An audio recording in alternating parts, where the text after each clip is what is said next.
Okay, so today I'm working on, it's December the 4th, 3:28 p.m. and I'm working on, this is my little notebook here.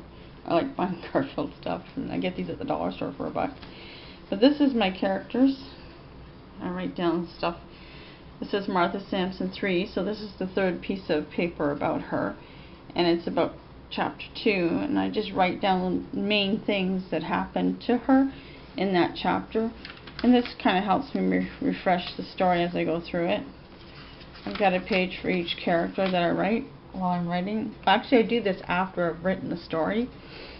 If I have to fill out characters' names or make them up in the front, and then in the back I do the settings and the places where they live and stuff.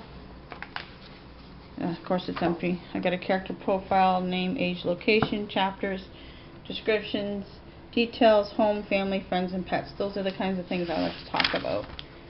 And places that are mentioned in the story.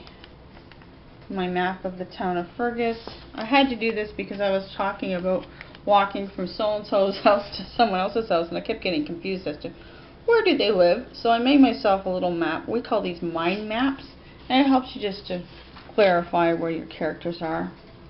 This is my description of the town of Fergus, Thompson Hill County. Okay, so that's just how I do it. I write it out.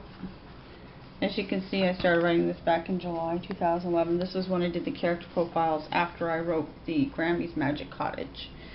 So this is my one note. I've got the notebook down here. This is Grammys Magic Cottage, and I'm working on the characters today. So what I'm doing is typing up the information about Martha. And as you can see, I've got a lot more characters' names that I've worked out here. All the different characters' names. And what I'm doing is just going through the book and writing down what they say, what I say about them, description of what they look like, what scenes they're involved in. And with her, I put C2 means chapter 2. So, and part 2 means the second page of her description work. Okay, now I did notice something. This is a good thing to do this, because in the very beginning I gave her hazel eyes when she was a baby, and then I turned them into emerald green when she was an adult, which I didn't even notice. And I actually finished editing that book, so that's pretty bad. But anyways, I changed my character's eye color without even knowing it. So it's good to do it kind of like after you're done writing and doing your editing. Go back and then do your character profiles. I did use, while I was writing, I got tired of putting it into the book. I got lost. I couldn't find stuff in here anymore. So then I started putting it on plain paper and using a pencil instead of pen, because I kept getting ink all over my fingers. And these are my little notes. So if I'm writing and I think of something I want to change, I'll stick this on the book and I'll say little town beside THC, Thompson Hill County, add a description, Mushroom Village. So I still have to add these things to the story. And I put little post-it notes for myself, just reminding me what I need to do. This one here is chapters 6 and 7, name all eagles and dragons. So I had these eagles and dragons, and then I was getting too many of them.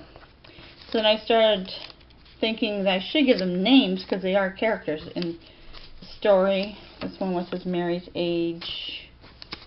This is Dragon Land, Eagle C7, which means chapter 7. Land needs a name. So instead of creating a whole town, what I called it was Dragon Land and Eagle Land. Just real simple. Now if I find that's too bland, I will change that later. And then I just go into my search and change it. Samuel is 14 years old in chapter 7. Daniel is 16. So basically at the end of the story, I know how old they are, so that when I start the next book, I know what age to start them at. Okay, so that's just some tips today on using OneNote and developing your characters.